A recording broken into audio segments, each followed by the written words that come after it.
স্বরাষ্ট্রমন্ত্রী সহ অনেকেই দেশে ফিরেছেন। এর টোটাল ক্রেডিটটা হলো জুলাই বিপ্লবের, মাননীয় স্পিকার। এটা হলো জুলাই বিপ্লবের কারণে। মাননীয় স্পিকার, জুলাই বিপ্লব ইমোশনের বিষয় নয়। মাননীয় স্পিকার, জুলাই একটা রিয়াল বাস্তবতার বিষয়। আমি বিনীতভাবে মাননীয় স্পিকার আমাকে 2 মিনিট সময় বাড়ায় দেওয়ার জন্য বলবো। মাননীয় স্পিকার, এই জুলাই বিপ্লবে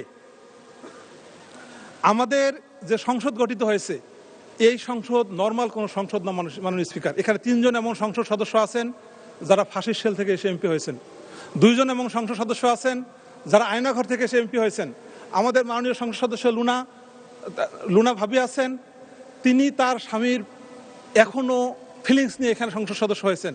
সো মাননীয় স্পিকার, এই সংসদটা নর্মাল কোনো সংসদ সদস্য নয়। মাননীয় স্পিকার, এই সংসদ সদস্য ক্যাম্পেইনে মাননীয় সংসদ সরকারি দল তারা তাদের ম্যানিফেস্টোতে 7 নম্বর পেজে বলেছিল যে জুলাই চার্টার ইমপ্লিমেন্টেশনের ক্ষেত্রে তারা হাইয়েস্ট প্রায়োরিটি দিবে। মাননীয় স্বরাষ্ট্রমন্ত্রী তিনি 5 অক্টোবর বলেছিলেন যে গণভোটে আইনের কোনো ব্যারিয়ার নেই এবং গণভোট পাশ হলে এটা অক্ষরে অক্ষরে সরকার পালন করবে।